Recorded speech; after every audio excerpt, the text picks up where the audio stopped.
People think hunger sounds loud, like crying or screaming, or a child throwing themselves onto a grocery store floor because they can't have cereal.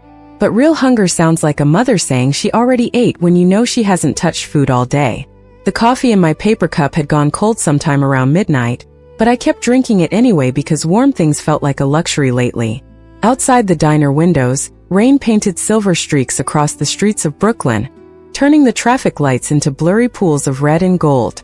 My shift had ended 40 minutes ago, yet I still sat in the corner booth counting crumpled dollar bills beside a plate of untouched fries the manager said I could take home before they got thrown away. 27 years old. Double shifts. A 7-year-old daughter who asked for strawberries at the grocery store the same way other kids asked, like it was a normal thing. Like fruit wasn't a decision. I rubbed my thumb over the wedding ring on my finger without realizing I was doing it. Old habit. Muscle memory from a life that no longer existed. The silver had faded over the years, tiny scratches catching the fluorescent light above the booth. It wasn't beautiful anymore. Honestly, it never had been. Mommy. Sophie's sleepy voice crackled softly through my phone speaker. I glanced at the time. 1:13 a.m. Hey baby, I whispered, forcing warmth into my voice as I stepped outside into the cold rain. Why are you still awake? Grandma said she wasn't hungry again. The words hit harder than the wind.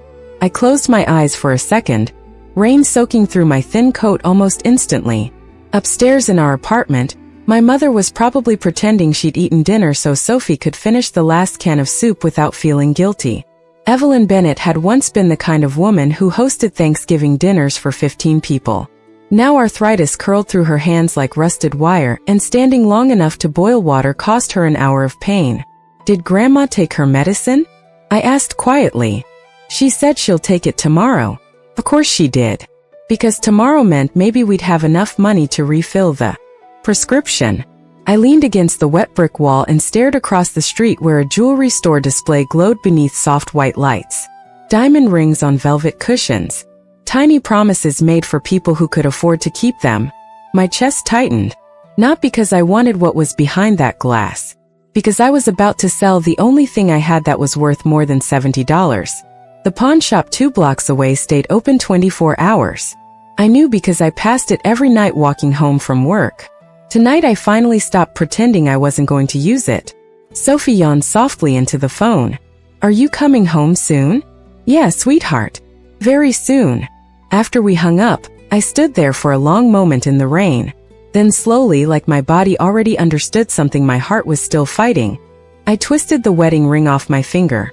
The cold metal rested in my palm, heavier than it should have been. I remembered the day Daniel slid that ring onto my hand, the expensive restaurant, the way I convinced myself that love was supposed to feel like surviving someone, that anxiety in the presence of another person was just chemistry. I had been so young, so willing to mistake control for protection. A bus roared past, splashing rainwater onto my jeans. My stomach tightened. This was the last thing I owned worth anything. The last piece of a marriage I had spent years trying to forget. And tonight, for the first time, I realized something that made my throat ache so badly I could barely breathe. Pride didn't buy groceries. Memories didn't keep your mother alive.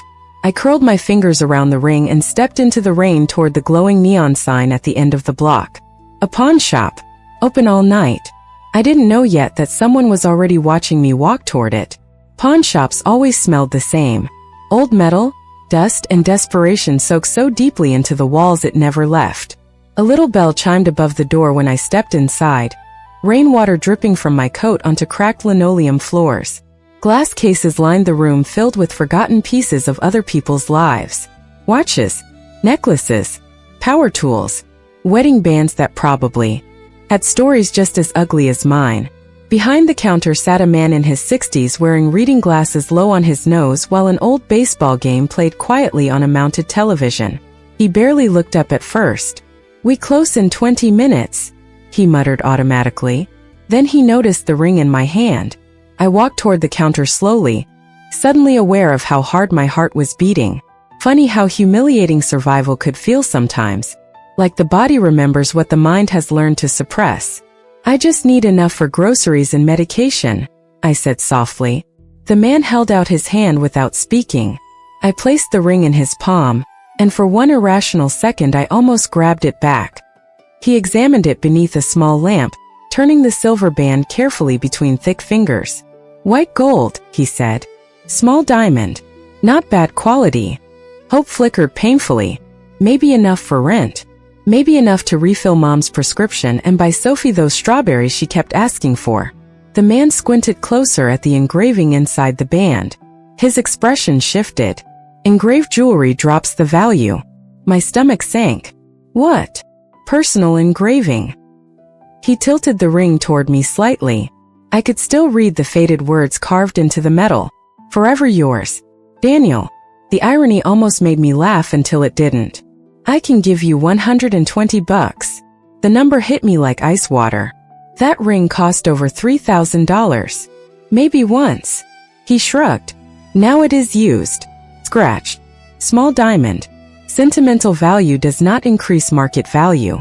$120 would barely cover groceries for the week. Not the medication. Not the heating bill that was already 30 days overdue." "Please," I whispered, hating the sound of the word. "My mother is sick." The man sighed the way tired people do when they have heard too many sad stories to feel moved anymore. "Lady, everybody who walks in here has a sad story." Shame burned up my neck so fast I thought I might actually cry. Not because of the money. Because I suddenly saw myself the way strangers must have seen me. Soaked from the rain, exhausted, trembling, begging a man behind a glass counter for help. I looked poor. Not just broke. Worn down by life in a way people could see instantly. The bell above the door chimed again before I could answer. Heavy footsteps crossed the room behind me. Slow. Controlled. The kind of steps that don't rush because the world has always waited for them. Even the air in the room seemed to change, quieter, tighter, like the room itself was paying attention. The pawn shop owner straightened so fast his glasses nearly slid off his nose. I turned just enough to look. A tall man removing black leather gloves one finger at a time. Expensive charcoal coat. Dark hair. Two men in identical black suits following behind him, both carrying the specific calm of people paid to be dangerous so their employer doesn't have to be. The man in the coat scanned the room once with gray eyes. Then they landed on me. He did not look away. "Mr. Moretti," the pawn shop owner said quickly, his entire voice changing. "Your package arrived this afternoon. Luca Moretti." Even his name sounded like something that cost money. I looked away immediately. Rich men always looked through women like me unless we were serving them coffee or cleaning their buildings. I reached for the ring quietly. "Fine. I'll take the $120. The pawn shop owner nodded and opened the register. Then a deep voice behind me spoke for the first time. Calm. Controlled. Dangerous in the quietest possible way. "Give her $5,000 for the ring." The entire room went silent. I should have felt relieved. Instead, standing there with $5,000 suddenly being offered by a man I had never met, I felt the specific cold fear of understanding that nothing in life is free. Especially not from men who own the night. For a second, I honestly thought I had heard him wrong. The pawn shop owner blinked twice. "Mr. Moretti?" Luca stepped closer to the counter. Up close, he looked even more intimidating. Tall. Broad-shouldered beneath perfectly tailored fabric. Sharp features that could have belonged to a Renaissance painting if Renaissance subjects had ever looked this carefully controlled. But it was his eyes that unsettled me most. Gray. Cold at first glance. Yet, focused on me with an intensity that made my pulse stumble hard. "Did I stutter?" he asked quietly. The owner swallowed. "No, sir." My fingers tightened around the edge of the counter. "You don't have to do that." Luca finally looked directly at me, and the room suddenly felt too small for both of us. "I know," he said. His voice stayed calm, almost gentle. But there was something underneath it that felt impossible to ignore. Not aggression. Something older than that. The specific authority of someone who has never needed to raise his voice to get what he wanted. I forced myself to stand straighter despite the exhaustion pulling at every muscle in my body. "I can't accept charity." One of the men behind him shifted slightly. Like my refusal surprised him. Luca did not react at all. He just studied me for a long moment that stretched uncomfortably thin between us. Then his gaze dropped briefly to the ring still sitting beneath the yellow pawn shop light. "That ring matters to you," he said. Not anymore. The lie came too fast. Too sharp. He noticed. Of course he noticed. Men who built empires learned to read weakness in other people long before they learned to show none themselves. Luca reached into the inside pocket of his coat and removed a slim black wallet. Every movement was precise, economical. Expensive watch. Silver cuff links. Hand steady enough to belong to someone who had never once gone to bed wondering if the electricity would be on in the morning. 5,000, he repeated. And the ring stays yours. My breath caught. The pawn shop owner looked terrified to speak. Sir, he finally offered carefully, that's not exactly how transactions usually work. Luca handed him a black card without glancing away from me. Tonight it is. Silence settled across the room except for rain tapping against the windows. I should have accepted immediately. Any normal person would have. $5,000 could refill Mom's medication for months. Fix the heater. Put real groceries in the kitchen instead of canned soup and stale bread. But something inside me resisted so hard it almost hurt. Maybe because I had spent too many years surviving men who used money to own people, who gave things with one hand and collected debts with the other. Why? I asked quietly. Luca tilted his head slightly. Why what? Why help me? I held his gaze even though every instinct told me to look away. You don't know me. Men like you don't just. You asked for enough money to feed your family. His voice cut gently through mine. Not enough to buy luxury. Not enough to impress anyone. Something shifted in his expression. Most people lie when they are desperate. You didn't. I stared at him, unsure what to say to that. The pawn shop owner cleared his throat nervously while processing the card.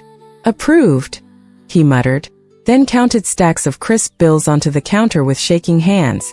I had never seen that much cash in one place before. It looked unreal beneath the harsh fluorescent light. Luca nodded once toward the money. Take it. My chest tightened painfully. Pride and relief collided so violently inside me I almost felt dizzy. Slowly, I reached for the bills with trembling fingers.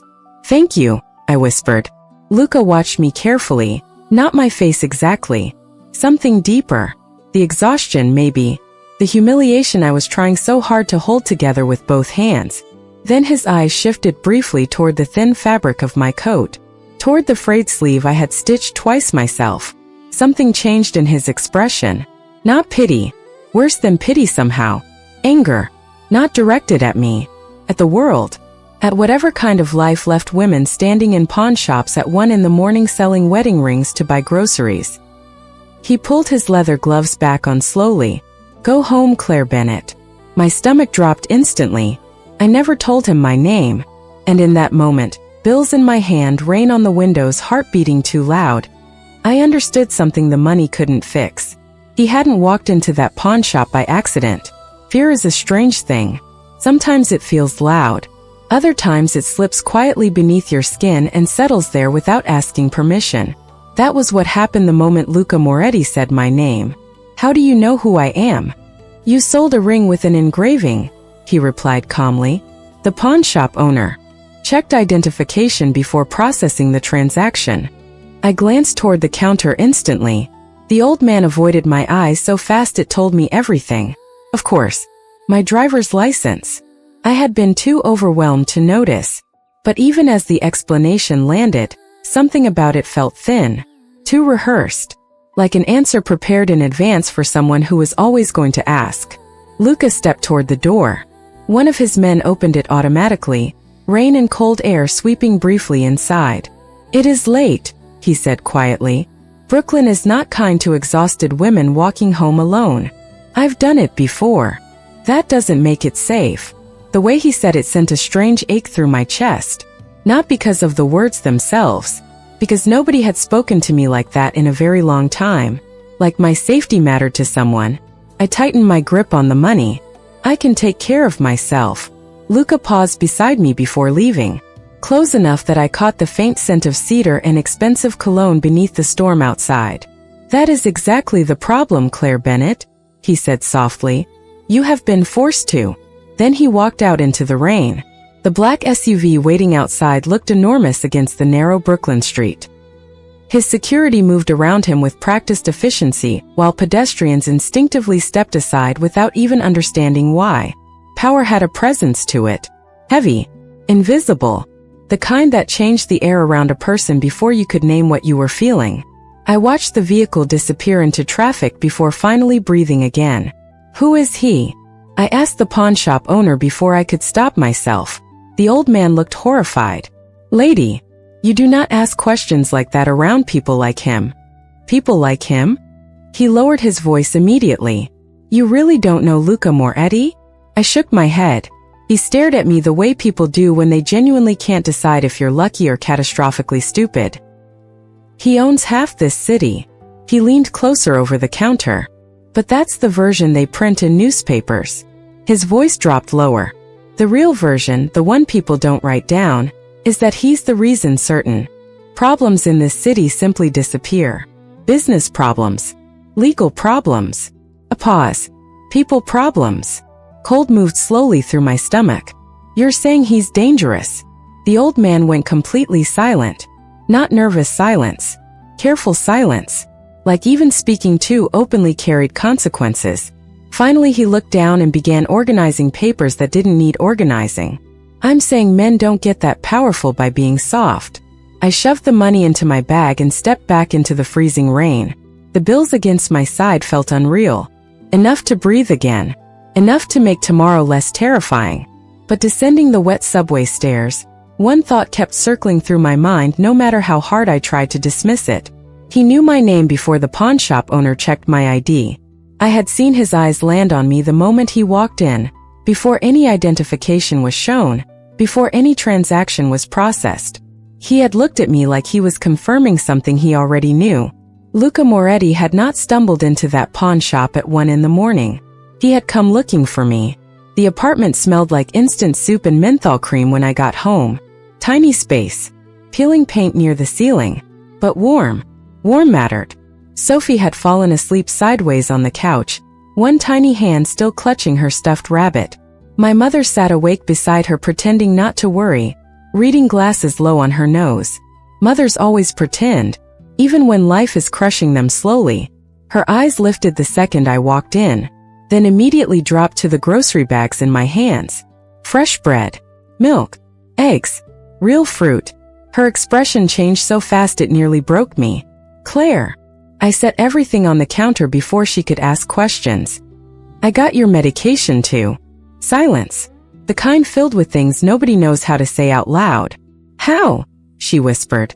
I pulled my coat tighter. Extra tips tonight. We both knew it was a lie. Neither of us said so. Sophie stirred sleepily against the cushion. Mommy.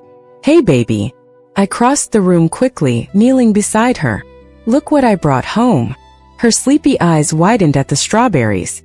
In December, fruit like that might as well have been gold in our apartment. Really? She whispered like she was afraid it might disappear. I smiled despite the ache in my chest. Really? She threw her little arms around my neck, warm and trusting and far too thin for a 7-year-old. That was the thing nobody told you about poverty. It changed how you notice people's bodies. Wrists too small. Collarbones too sharp. Children learning not to ask for seconds because they understood money before they understood multiplication. My mother watched me quietly while I unpacked groceries. What did you sell? She asked finally. I froze for half a second, then slowly reached up toward my left hand out of instinct. Empty finger. Her face fell immediately. Oh, Claire. It was just a ring. No, she said softly. It was the last piece of your old life. I laughed once under my breath, but there was no humor in it. Good. She moved closer after a moment. Did he hurt you that badly? I stared down at the grocery bags. Daniel had been charming in public. Funny. Successful. The kind of man strangers trusted immediately. But private pain leaves fingerprints nobody else can see. Some people make you feel lonely even while they're standing right beside you. My mother's eyes filled instantly. She reached for my hand carefully. I survived him, I said quietly. That ring was never love anyway. Sophie wandered back in wearing dinosaur pajamas 2 sizes too small. Can we have waffles tomorrow? She asked hopefully. My throat tightened. Yes, sweetheart. With strawberries? With strawberries. She grinned so brightly it physically hurt to look at her, then shuffled back toward the couch. My mother waited until she was out of earshot, then lowered her voice. And the man who gave you the money? Every muscle in my body went rigid. I thought about gray eyes that landed on me before any introduction was made. About a man powerful enough that a pawn shop owner went pale just at the sound of his name.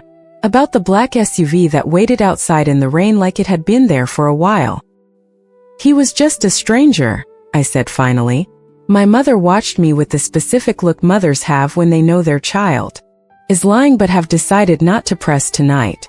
I turned back to the groceries and told myself that tomorrow I would find out exactly who Luca Moretti was, what he wanted, and why, out of every woman in Brooklyn, he had come looking for me. The next morning I ran his name through every search I could find on my phone while Sophie ate waffles. Real estate mogul, philanthropist, investor, billionaire. Those were the clean words journalists used.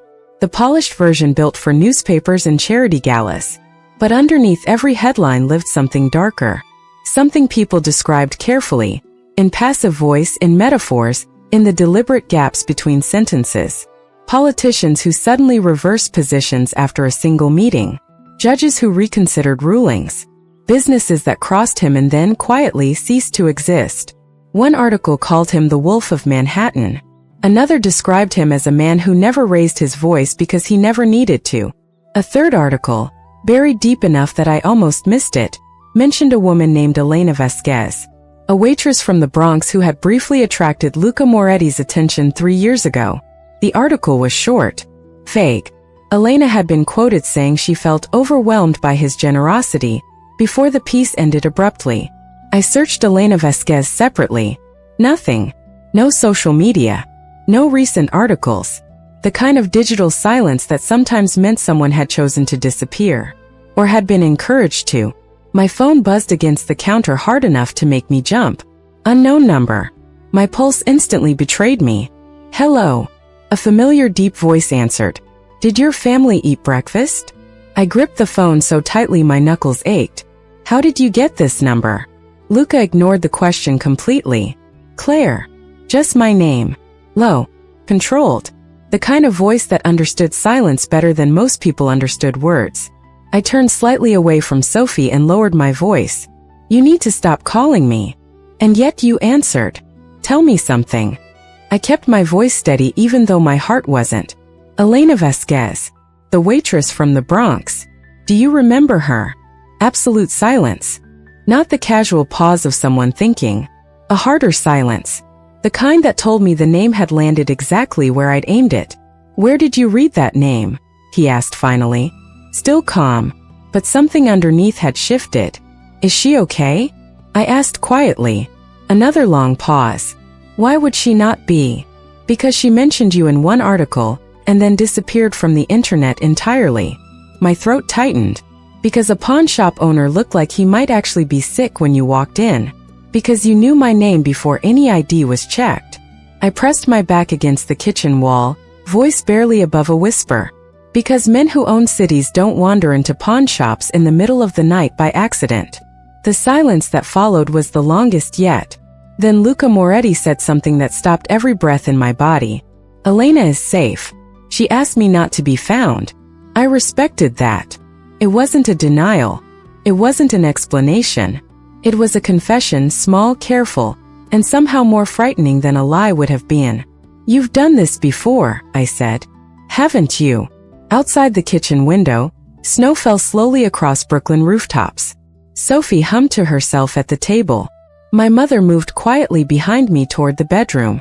Ordinary morning sounds surrounding an extraordinary terrible understanding. Luca. I forced the word to stay steady. Why me? Specifically, why did you walk into that pawn shop last night? The pause that followed felt like the space before something breaks.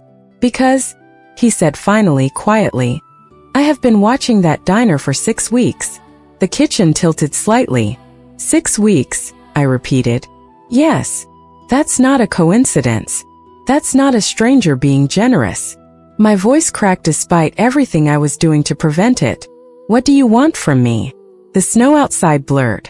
And Luca Moretti, the most feared man in Manhattan, exhaled slowly like someone stepping toward a ledge they had been circling for a very long time. "There is something I need to tell you," he said. "About your ex-husband. About Daniel. And about why he is not as far from your life as you believe." The strawberries on Sophie's plate suddenly looked very, very far away. He came to the apartment that evening. No security. No black SUV this time.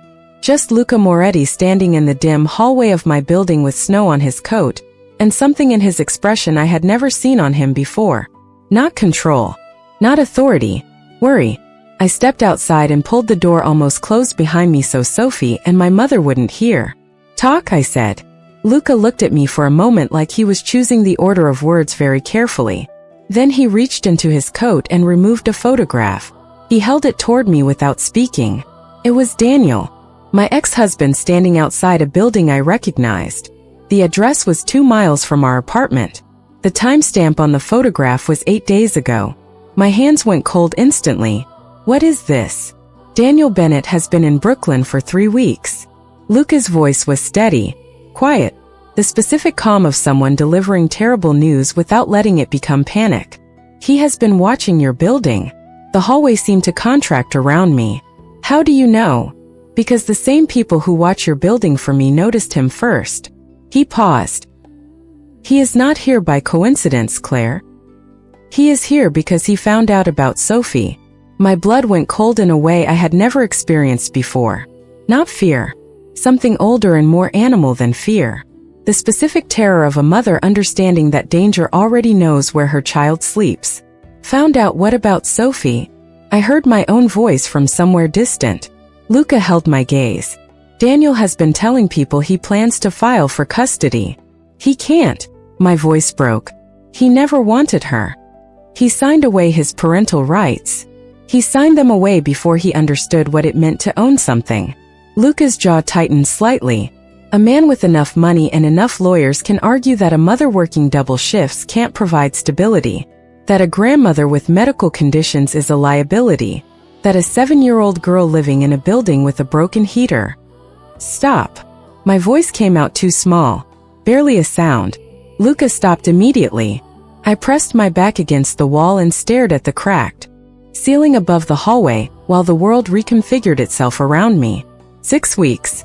He had been watching the diner for 6 weeks. The raise. The landlord. The medication appearing in a building where I couldn't afford groceries the week before. "You knew," I said slowly. "You knew about Daniel before the pawn shop." "Yes. You weren't being generous." The words came out flat. "You were removing the ammunition he was planning to use against me. Unstable finances. Unsafe housing. Inability to provide. Silence. You were building a case," I said. "On my behalf. Without asking me." "Yes." No deflection. No excuse. Just the plain honest word. I looked at him finally. This man who had moved landlords and managers and resources through my life like pieces on a board, while I believed I was simply surviving better than usual. "I should be furious with you," I said. "You are," he replied quietly. "Yes." My throat ached. "But my daughter is safe inside that door right now eating dinner because of decisions you made 6 weeks ago. And I can't be completely furious about that." Luca looked down briefly. Something in his face, beneath the control, beneath the power, looked exhausted in a way I recognized. The specific exhaustion of someone who had been carrying something heavy for a very long time. "Why?" I whispered. "Not the performance. The real answer. Why did you spend 6 weeks protecting a woman you had never spoken to?" The hallway was quiet except for the building radiator groaning below us and Sophie's faint laughter through the door. Luca was silent for a long moment. Then quietly, "My mother worked double shifts in a diner like yours. When I was 9. My father was someone who came back when it suited him." He paused. "The men who were supposed to help her looked through her, the same way the world looked through you." I stared at him. "Nobody noticed her either," he said. Something broke open quietly inside my chest. Not romance. Something less convenient and more permanent than that. The specific devastation of understanding that someone chose to help you because of a wound that never fully healed. "Luca." My voice was barely a sound. He reached into his coat one more time. The small velvet box I had not been expecting. When I opened it, my breath caught. The wedding ring. Perfectly cleaned. The diamond polished bright. But the engraving inside, "Forever yours, Daniel," was gone. Removed completely. The inner band smooth and blank. "I bought it back from the pawn shop owner before you left the block," he said quietly. I had the engraving removed because that ring remembered the wrong things. Tears burned behind my eyes before I could stop them. "You cannot buy back the past," I said softly. "No." He met my gaze. "But sometimes you can clean it." Sophie's voice floated through the door. "Mommy." I looked down at the ring in my palm. At the blank space where Daniel's name used to be. At this man who had moved the entire weight of his world sideways because a 9-year-old boy once watched his mother be invisible. "What happens now?" I asked. Luca reached carefully for my hand, not possessively, not as ownership, with the specific care of someone who understood exactly how much it cost a person to let themselves be touched without flinching. "Now," he said, "we make sure he never gets close to her." Outside the apartment window, snow fell quietly across Brooklyn. Inside, Sophie laughed at something on television. My mother, who had finally eaten a full dinner, finally taken her medication, finally slept without pain cutting through her hands, breathed softly in the next room. And standing in the hallway between the cold world and the warmth I had built piece by exhausted piece, I understood something that no one had ever told me and I had never been able to teach myself. The most dangerous thing about being protected by the right person was not the power they carried. It was how badly you wanted to believe you deserved it. And for the first time in 7 years, I let myself. 3 weeks later, Daniel Bennett's custody filing was withdrawn. No court date. No hearing. No dramatic confrontation in a hallway. Just a lawyer's letter arriving one Tuesday morning informing me that the petition had been voluntarily dismissed. I sat at the kitchen table for a long time holding that letter while Sophie ate cereal. Across from me, completely unaware that something very large had quietly moved around her. I never asked Luca exactly what happened. Some things are better understood than spoken. Sophie looked up from her bowl. "Mommy, why are you crying?" I folded the letter carefully and pressed it flat against the table. "I'm not crying, sweetheart. Your eyes are doing the wet thing." I laughed despite everything. "I'm just happy this morning." She considered that for a moment with the specific seriousness of a 7-year-old processing adult emotion. Then she slid her last strawberry across the table toward me. "You can have mine," she said, "since you're sat happy." I stared at that strawberry for a long moment. At my daughter who had learned to give before she learned to keep. At the apartment that was warm now, properly warm, with a heater that no longer sounded like it was preparing to die. At the ring on my finger, blank inside, clean, carrying nothing that needed to be forgotten. "Thank you, baby," I whispered. Later that afternoon, Luca called. Not unknown number anymore. Just his name on my screen now, like a door left deliberately open. "The letter arrived," I said when I answered. "I know." "He won't come back?" A pause. "No." I sat with that for a moment.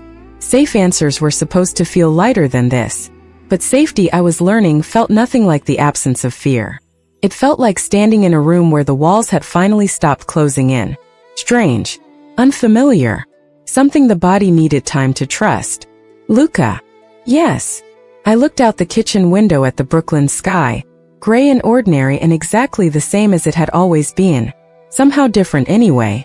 "Thank you," I said, "for seeing us." The silence that followed was warm in a way silences usually aren't. "Thank you," he said finally, quietly, "for letting me."